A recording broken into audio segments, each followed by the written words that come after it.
Les Misérables, livre 7, chapitre 3, qui s'intitule « Une tempête sous un crâne ». Le lecteur a sans doute deviné que M. Madeleine était autre que Jean Valjean. Nous avons déjà regardé dans les profondeurs de cette conscience, le moment est venu d'y regarder encore. Nous ne le faisons pas sans émotion et sans tremblement. Il n'existe rien de plus terrifiant que cette sorte de contemplation. L'œil de l'esprit ne peut trouver nulle part plus d'éblouissement ni plus de ténèbres que dans l'homme. Il ne peut se fixer sur aucune chose qui soit plus redoutable, plus compliquée, plus mystérieuse et plus infinie. Il y a un spectacle plus grand que la mer, c'est le ciel. Il y a un spectacle plus grand que le ciel, c'est l'intérieur de l'âme. Faire le poème de la conscience humaine, ne fût-ce qu'à propos du plus infime des hommes, ce serait fondre toutes les épopées dans une épopée supérieure et définitive. La conscience est le chaos des chimères, des convoitises et des tentatives, la fournaise des rêves, l'antre des idées dont on a honte. C'est le pandémonium des sophistes, c'est le champ de bataille des passions. À des certaines heures, pénétrer à travers la face livide d'un être humain qui réfléchit, et regardez derrière, regardez dans cette âme, regardez dans cette obscurité. Il y a là, sous le silence extérieur, des combats de géants comme dans Homère, des mêlées de dragons et d'hydres et des nuées de fantômes comme dans Milton, des spirales visionnaires comme chez Dante, choses sombres que cet infini que tout homme porte en soi et auquel il mesure avec désespoir les volontés de son cerveau et les actions de sa vie. Alighieri rencontra un jour une sinistre porte devant laquelle il hésita. En voici une aussi devant nous, au seuil de laquelle nous hésitons, entrons pourtant. Nous n'avons que peu de choses à ajouter à ce que le lecteur connaît déjà de ce qui était arrivé à Jean Valjean depuis l'aventure de Petit Gervais. À partir de ce moment, on l'a vu, il fut un autre homme. Ce que l'évêque avait voulu faire de lui, il l'exécuta. Ce fut plus qu'une transformation, ce fut une transfiguration. Il réussit à disparaître, vendit l'argenterie de l'évêque, ne gardant que les flambeaux comme souvenir. Se glissa de ville en ville, traversa la France, vint à Montreuil-sur-Mer, eut l'idée que nous avons dite, accomplit ce que nous avons raconté, parvint à se faire insaisissable et inaccessible et désormais établi à Montreuil-sur-Mer, heureux de sentir sa conscience attristée par son passé et la première moitié de son existence démentie par la dernière. Il vécut paisible, rassuré et espérant, n'ayant plus que deux pensées, cacher son nom et sanctifier sa vie, échapper aux hommes et revenir à Dieu.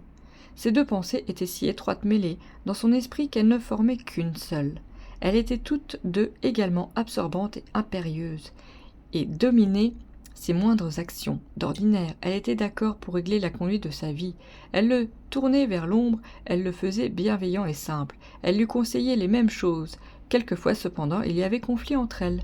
Dans ce cas-là, on s'en souvient, l'homme que tout le pays de Montreuil-sur-Mer appelait M. Madeleine ne balançait pas à sacrifier la première à la seconde, sa sécurité à sa vertu. Ainsi, en dépit de toute réserve et de toute prudence, il avait gardé les chandeliers de l'évêque, porté son deuil, appelé et interrogé tous les petits savoyards qui passaient, pris des renseignements sur les familles de Faverolles et sauvé la vie au vieux Fauchelevent, malgré les inquiétantes insinuations de Gervais. Il semblait, nous l'avons déjà remarqué, qu'il pensât à l'exemple de tous ceux qui ont été sages, saints et justes, que son premier devoir n'était pas envers lui. Toutefois, il faut le dire, jamais rien de pareil ne s'était encore présenté. Jamais les deux idées qui gouvernaient le malheureux homme dont nous racontons les souffrances n'avaient engagé une lutte si sérieuse.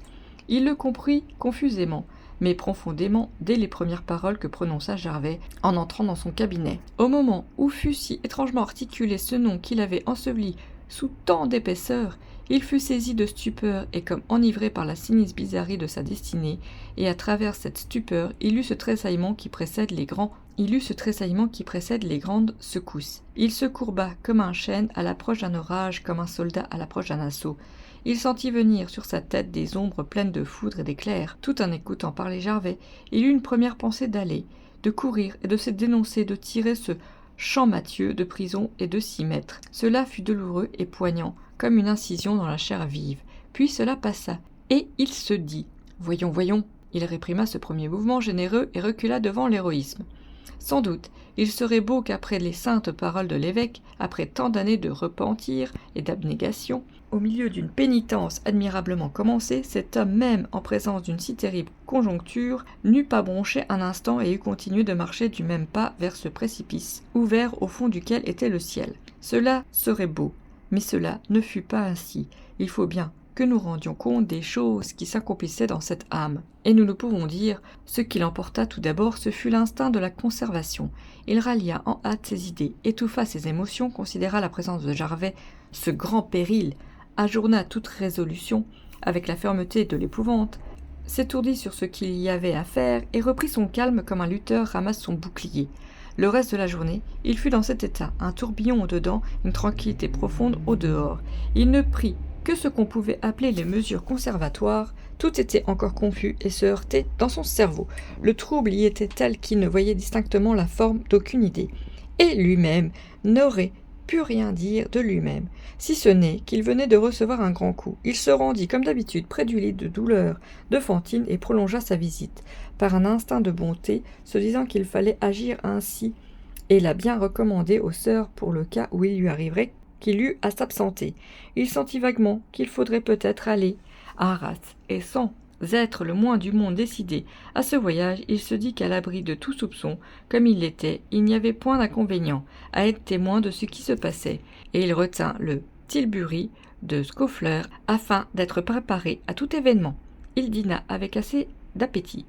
Rentré dans sa chambre, il se recueillit, il examina la situation et la trouva inouïe, tellement inouïe qu'au milieu de sa rêverie, par je ne sais quelle impulsion d'anxiété presque inexplicable, il se leva de sa chaise et ferma sa porte au verrou.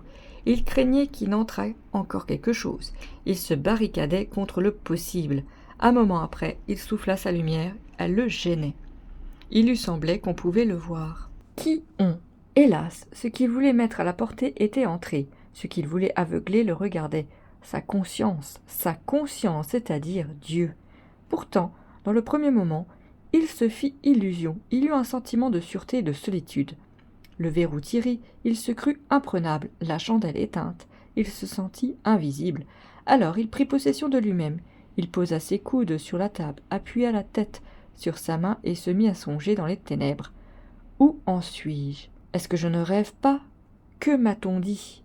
Est-il bien vrai que j'ai vu ce Jarvet et qu'il m'ait parlé ainsi ? Que peut être ce Champmathieu ? Il me ressemble donc ? Est-ce possible ? Quand je pense qu'hier j'étais si tranquille et si loin de me douter de rien. Qu'est-ce que je faisais donc, hier, à pareille heure ? Qu'y a-t-il dans cet incident ? Comment se dénouera-t-il ? Que faire ? Voilà dans quelle tourmente il était. Son cerveau avait perdu la force de retenir ses idées. Elles passaient comme des ondes, et il prenait son front dans ses deux mains pour les arrêter. De ce tumulte qui bouleversait sa volonté et sa raison, et dont il cherchait à tirer une évidence et une résolution, rien ne se dégageait que l'angoisse. Sa tête était brûlante, il alla à la fenêtre et l'ouvrit toute grande. Il n'y avait pas d'étoile au ciel. Il revint s'asseoir près de la table. La première heure s'écoula ainsi. Peu à peu, cependant, des linéaments vagues commencèrent à se former et à se fixer dans sa méditation. Et il put entrevoir avec la précision de la réalité, non l'ensemble de la situation, mais quelques détails. Il commença par reconnaître que, si extraordinaire et si critique que fût cette situation, il en était tout à fait le maître. Sa stupeur ne fit que s'en accroître. Indépendamment du but sévère et religieux que se proposaient ses actions, tout ce qu'il avait fait jusqu'à ce jour n'était autre chose qu'un trou qu'il creusait pour y enfuir son nom, ce qu'il avait toujours le plus redouté. Dans ses heures de repli sur lui-même, dans ses nuits d'insomnie, c'était d'entendre jamais prononcer ce nom. Il se disait que ce serait là pour lui la fin de tout, que le jour où ce nom réapparaîtrait, il ferait évanouir autour de lui sa vie nouvelle, et qui sait même peut-être au-dedans de lui sa nouvelle âme. Il frémissait de la seule pensée que c'était possible. Certes, si quelqu'un lui eût dit, en ces moments-là, qu'une heure viendrait où ce nom retentirait à son oreille, où ce hideux mot Jean Valjean sortirait tout d'un coup de la nuit et se dresserait devant lui, où cette lumière formidable, faite pour dissiper le mystère dont il s'enveloppait, resplendirait subitement sur sa tête, et que ce nom ne le menacerait pas, que cette lumière ne produirait qu'une obscurité plus épaisse, que ce voile déchiré accroîtrerait le mystère, que ce tremblement de terre consoliderait son édifice, que ce prodigieux incident n'aurait d'autre résultat, si bon lui semblait à lui, que de rendre son existence à la fois plus claire et plus impénétrable, et que, de sa confrontation avec le fantôme de Jean Valjean, le bon et digne bourgeois M. Madeleine sortirait plus honoré, plus paisible et plus respecté que jamais. Si quelqu'un lui dit cela, Il eût hoché la tête et regardé ces paroles comme insensées. Eh bien, tout cela venait précisément d'arriver. Tout cet entassement de l'impossible était un fait, et Dieu avait permis que ces choses folles devinssent des choses réelles. Sa rêverie continuait de s'éclaircir. Il se rendait de plus en plus compte de sa position. Il lui semblait qu'il venait de s'éveiller de je ne sais quel sommeil, et qu'il se trouvait glissant, sur une pente au milieu de la nuit, debout, frissonnant, reculant en vain, sur le bord extrême d'un abîme. Il entrevoyait distinctement dans l'ombre un inconnu, un étranger, que la destinée prenait pour lui et poussait dans le gouffre à sa place. Il fallait, pour que le gouffre se refermât, que quelqu'un y tombât, lui ou l'autre. Il n'y avait qu'à laisser faire. La clarté devint complète, et il s'avoua ceci, que sa place était vide aux galères, qu'il avait beau faire, qu'elle l'y attendait toujours, que le vol de Petit Gervais l'y ramenait, que cette place vide l'attendrait et l'attirerait jusqu'à ce qu'il fût, que cela était inévitable et fatal. Et puis il se dit qu'en ce moment il avait un remplaçant, qu'il paraissait qu'un nommé Jean Mathieu avait cette mauvaise chance, et que, quant à lui, présent désormais au bagne dans la personne de ce Jean Mathieu, présent dans la société sous le nom de Monsieur Madeleine, il n'avait plus rien à redouter, pourvu qu'il n'empêchât pas les hommes de sceller sur la tête de ce Jean Mathieu cette pierre de l'infamie, qui, comme la pierre du sépulcre, tombe une fois et ne se relève jamais. Tout cela était si violent et si étrange, qu'il se fut soudain en lui cette espèce de mouvement indescriptible qu'aucun homme n'éprouve plus de 2 ou 3 fois dans sa vie, sorte de convulsion de la conscience qui remue tout ce que le cœur a de douteux, qui se compose d'ironie, de joie et de désespoir, et qu'on pourrait appeler un éclat de rire intérieur. Il ralluma brusquement sa bougie. « Eh bien quoi ?» se dit-il. « De quoi est-ce que j'ai peur ? Qu'est-ce que j'ai à songer comme cela ? Me voilà sauvé, tout est fini. Je n'avais plus qu'une porte entr'ouverte par laquelle mon passé pouvait faire éruption dans ma vie. Cette porte, la voilà murée. À jamais. Ce Gervais qui me trouble depuis si longtemps, ce redoutable instinct qui semblait m'avoir deviné, qui m'avait deviné par Dieu, et qui me suivait partout, cet affreux chien de chasse, toujours en arrêt sur moi, le voilà dérouté, occupé ailleurs, absolument dépisté. Il est satisfait désormais, il me laissera tranquille, il tient son Jean Valjean. Qui sait même, il est probable qu'il voudra quitter la ville, et tout cela s'est fait sans moi, et je n'y suis pour rien. Ah ça, mais qu'est-ce qu'il y a de malheureux dans ceci ? Des gens qui me verraient, parole d'honneur, croiraient qu'il m'est arrivé une catastrophe. Après tout, s'il y a du mal pour quelqu'un, ce n'est aucunement de ma faute, c'est la Providence qui a tout fait. C'est qu'elle veut cela apparemment. Ai-je le droit de déranger ce qu'elle arrange ? Qu'est-ce que je demande à présent ? De quoi est-ce que je vais me mêler ? Cela ne me regarde pas. Comment ? Je ne suis pas content, mais qu'est-ce qu'il me faut donc ? Le but auquel j'aspire depuis tant d'années, le songe de mes nuits, l'objet de mes prières au ciel, la sécurité, je l'atteins. C'est Dieu qui le veut. Je n'ai rien à faire contre la volonté de Dieu. Et pourquoi Dieu le veut-il ? Pour que je continue ce que j'ai commencé, pour que je fasse le bien, pour que je sois un jour un grand et encourageant exemple, pour qu'il soit dit qu'il y ait eu enfin un peu de bonheur attaché à cette pénitence que j'ai subie et à cette vertu que je suis revenu. Vraiment, je ne comprends pas pourquoi j'ai eu peur tantôt d'entrer chez ce brave curé et de tout lui raconter comme à un confesseur, et de lui demander conseil. C'est évidemment là ce qu'il m'aurait dit. C'est décidé. Laissons aller les choses, laissons faire le bon Dieu. Il se parlait ainsi dans les profondeurs de sa conscience, penché sur ce qu'on pourrait appeler son propre abîme. Il se leva de sa chaise et se mit à marcher dans la chambre. « Allons, dit-il, n'y pensons plus. Voilà une résolution prise. » Mais il ne sentit aucune joie. Au contraire, on n'empêche pas plus la pensée de revenir à une idée que la mer de revenir à un rivage. Pour le matelot, cela s'appelle la marée. Pour le coupable, cela s'appelle le remords. Dieu soulève l'âme comme l'océan. Au bout d'un peu d'instant, il eut beau faire, il reprit ce sombre dialogue dans lequel c'était lui qui parlait et lui qui écoutait, disant ce qu'il eût voulu taire, écoutant ce qu'il n'eût pas voulu entendre, cédant à cette puissance mystérieuse qui lui disait « pense », comme elle disait il y a 2000 ans à un autre condamné « marche ». Avant d'aller plus loin, et pour être pleinement compris, insistons sur une observation nécessaire. Il est certain qu'on se parle à soi-même. Il n'est pas un être pensant qui ne l'ait éprouvé. On peut dire même que le Verbe n'est jamais un plus magnifique mystère que lorsqu'il va. dans l'intérieur d'un homme, de la pensée à la conscience, et qu'il retourne de la conscience à la pensée. C'est dans ce sens seulement qu'il faut entendre les mots souvent employés dans ce chapitre. Il dit, il s'écria. On se dit, on se parle, on s'écrie en soi-même, sans que le silence extérieur soit rompu. Il y a un grand tumulte. Tout parle en nous, excepté la bouche. Les réalités de l'âme, pour n'être point visibles et palpables, n'en sont pas moins des réalités. Il se demanda donc où il en était. Il s'interrogea sur cette résolution prise. Il se confessa à lui-même que tout ce qu'il venait d'arranger dans son esprit était monstrueux, que laisser aller les choses, laisser faire le bon Dieu, c'était tout simplement horrible. Laisser s'accomplir cette méprise de la destinée et des hommes, ne pas l'empêcher, s'y prêter par son silence, ne rien faire, enfin, c'était faire tout. C'était le dernier degré de l'indignité hypocrite. C'était un crime bas, lâche, sournois, abject, hideux. Pour la première fois depuis 8 années, le malheureux homme venait de sentir la saveur amère d'une mauvaise pensée et d'une mauvaise action. Il la recracha avec dégoût. Il continua de se questionner. Il se demanda sévèrement ce qu'il avait entendu par ceci. « Mon but est atteint ». Il se déclara que sa vie avait un but en effet. Mais quel but? Cacher son nom? Tromper la police? Était-ce pour une chose si petite qu'il avait fait tout ce qu'il avait fait? Est-ce qu'il n'avait pas un autre but, qui était le grand, qui était le vrai? Sauver, non, sa personne, mais son âme, redevenir honnête et bon, être injuste, est-ce que ce n'était pas là, surtout là uniquement, ce qu'il avait toujours voulu, ce que l'évêque lui avait ordonné?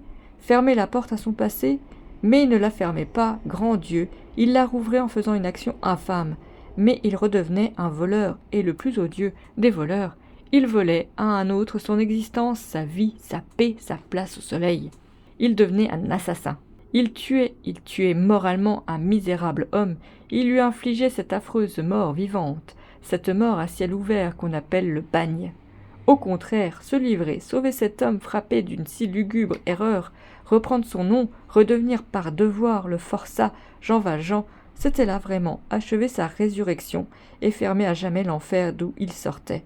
Y retomber en apparence, c'était en sortir en réalité. Il fallait faire cela.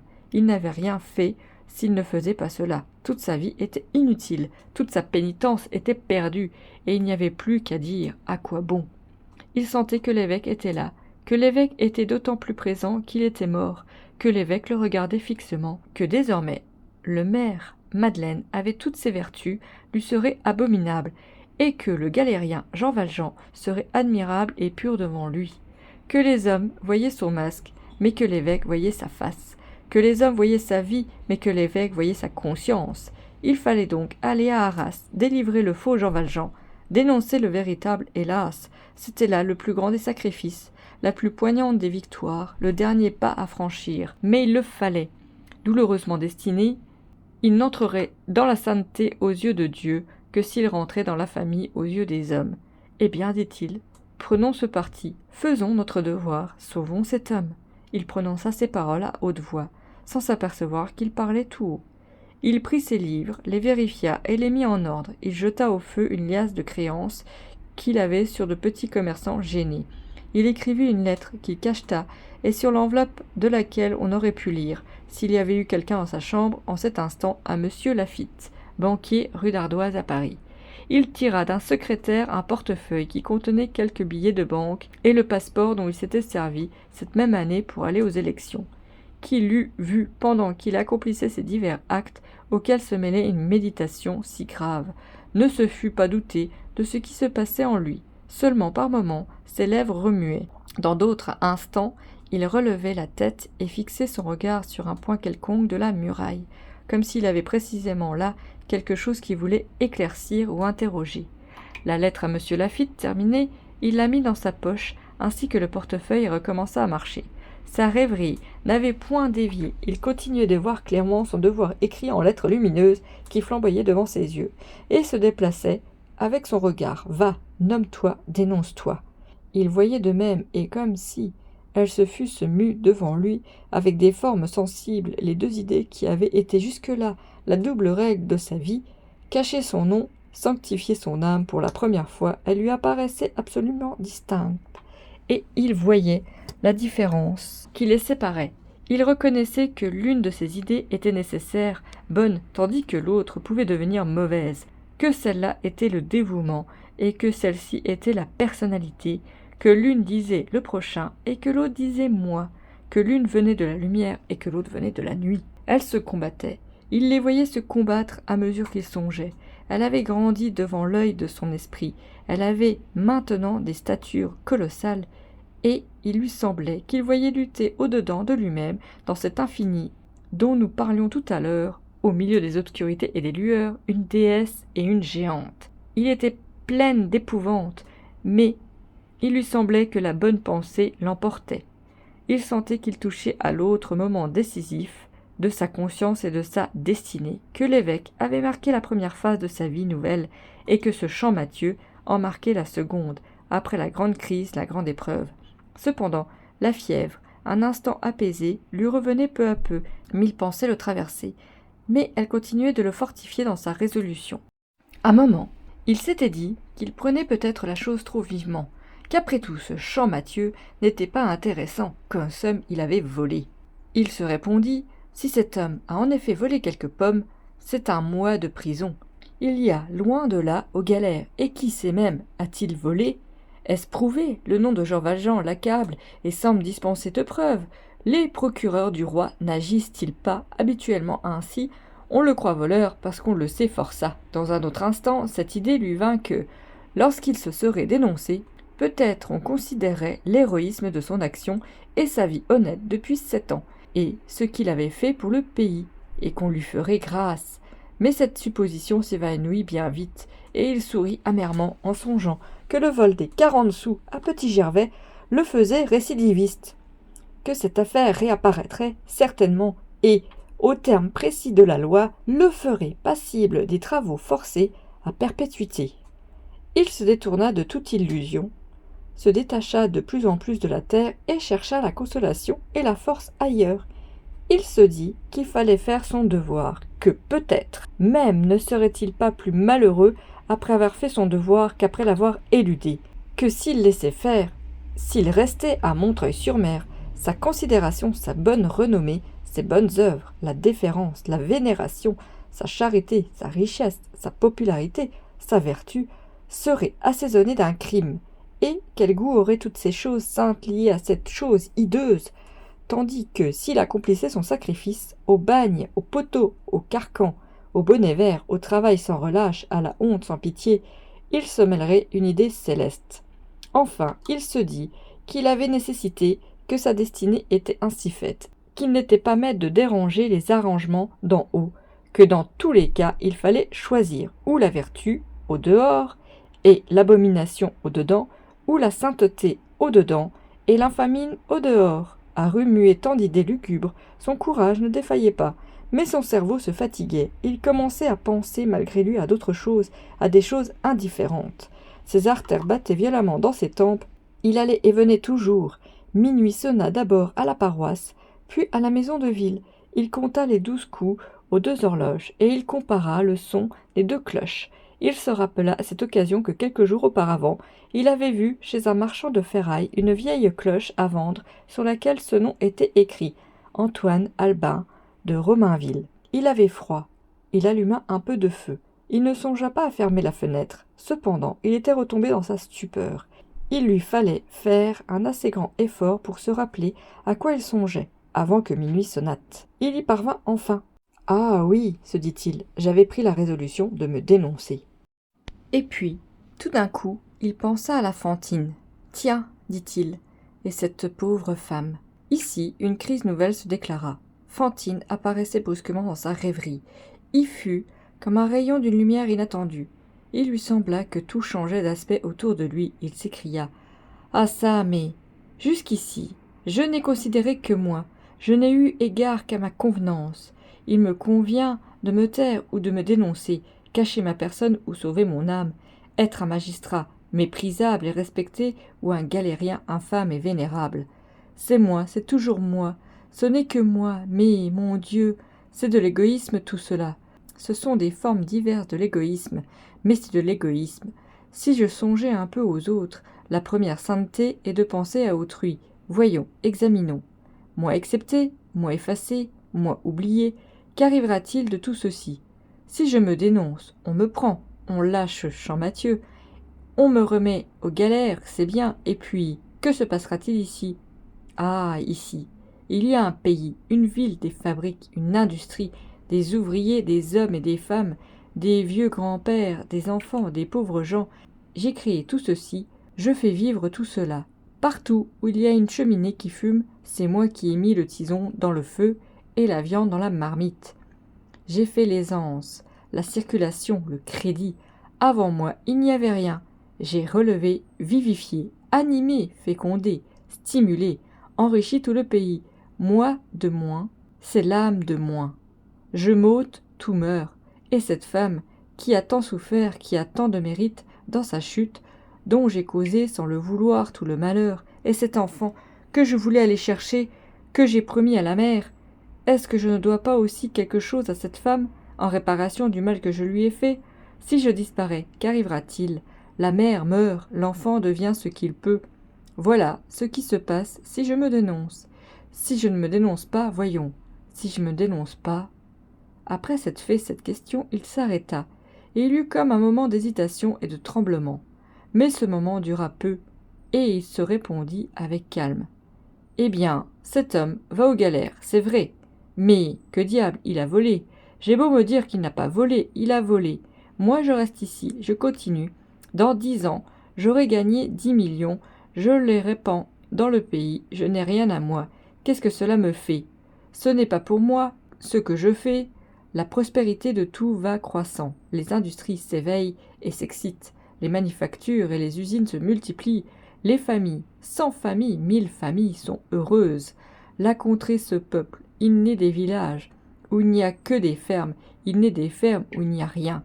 La misère disparaît, et avec la misère disparaît la débauche, la prostitution, le vol, le meurtre, tous les vices, tous les crimes. Et cette pauvre mère élève son enfant, et voilà, tout un pays riche et honnête. Ah ça, j'étais fou. C'était absurde. Qu'est-ce que je parlais donc de me dénoncer? Il faut faire attention, vraiment, et ne rien précipiter. Quoi? Parce qu'il m'aura plu de faire le grand et le généreux? C'est du mélodrame, après tout. Parce que je n'aurais songé qu'à moi seul, quoi. Pour sauver d'une punition peut-être un peu exagérée, mais juste, au fond, on ne sait qui, un voleur, un drôle, évidemment. Il faudrait que tout un pays périsse. Il faudrait qu'une pauvre femme crève à l'hôpital, qu'une pauvre petite fille crève sur le pavé, comme des chiens. Ah! Mais c'est abominable, sans même que la mère ait revu son enfant, sans que l'enfant ait presque connu sa mère, et tout ça pour ce vieux gredin de voleur de pommes qui, à coup sûr, a mérité les galères pour autre chose, si ce n'est pour cela. Beau scrupule qui sauve un coupable et qui sacrifie des innocents, qui sauve un vieux vagabond, lequel n'a plus que quelques années à vivre au bout du compte, et ne sera guère plus malheureux au bagne que dans sa masure, et qui sacrifie toute une population, mère, femme, enfant, cette pauvre petite Cosette qui n'a que moi au monde, et qui est sans doute en ce moment toute bleue de froid dans le bouge de ces Thénardier. Voilà encore des canailles ceux-là. Et je manquerai à mes devoirs envers tous ces pauvres êtres, et je m'en irai me dénoncer, et je ferai cette inepte sottise. Mettons tout au pis, supposons qu'il y ait une mauvaise action pour moi dans ceci et que ma conscience me le reproche un jour. Acceptez, pour le bien d'autrui, ces reproches qui ne chargent que moi, cette mauvaise action qui ne compromet que mon âme, c'est là qu'est le dévouement, c'est là qu'est la vertu. Il se leva, il se remit à marcher. Cette fois, il lui semblait qu'il était content. On ne trouve les diamants que dans les ténèbres de la terre. On ne trouve les vérités que dans les profondeurs de la pensée. Il lui semblait qu'après être descendu dans ces profondeurs, après avoir longtemps tâtonné au plus noir de ces ténèbres, il venait enfin de trouver un de ces diamants, une de ces vérités, et qu'il la tenait dans sa main. Et il s'éblouissait à le regarder. « Oui, pensa-t-il, c'est cela. Je suis dans le vrai. J'ai la solution. Il faut finir par s'en tenir à quelque chose. Mon parti est pris. Laissons faire, ne vacillons plus, ne reculons plus. Ceci est dans l'intérêt de tous, non dans le mien. Je suis Madeleine, je reste Madeleine. Malheur à celui qui est Jean Valjean. Ce n'est plus moi. Je ne connais pas cet homme. Je ne sais plus ce que c'est. S'il se trouve que quelqu'un est Jean Valjean, à cette heure qu'il s'arrange. Cela ne me regarde pas, c'est un nom de fatalité qui flotte dans la nuit. S'il s'arrête et s'abat sur une tête, tant pis pour elle. Il se regarda dans le petit miroir qui était sur sa cheminée et dit « Tiens, cela m'a soulagé de prendre une résolution. Je suis tout autre à présent. » Il marcha encore quelques pas, puis il s'arrêta court. « Allons, dit-il, il ne faut hésiter devant aucune des conséquences de la résolution prise. Il y a encore des fils qui m'attachent à ce Jean Valjean. Il faut les briser.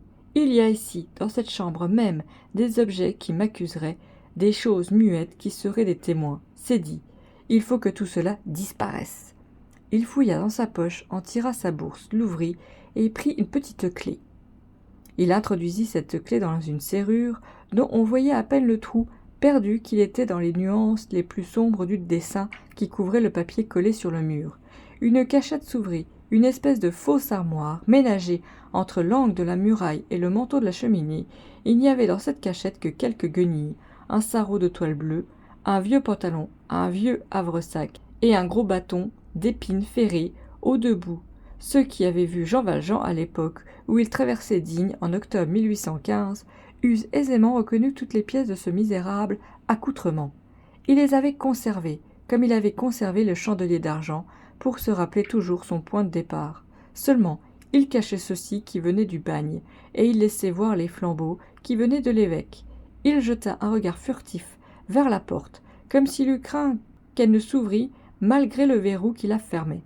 Puis, d'un mouvement vif et brusque, et d'une seule brassée, sans même donner un coup d'œil à ces choses qu'il avait si religieusement et si périlleusement gardées pendant tant d'années, il prit tout, haillons, bâton, havresac, et jeta tout au feu.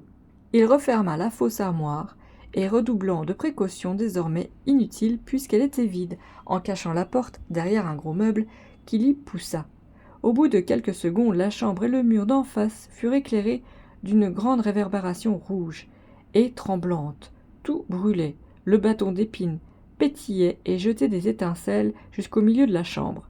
Le havresac, en se consumant avec d'affreux chiffons qu'il contenait, avait mis à nu quelque chose qui brillait dans la cendre.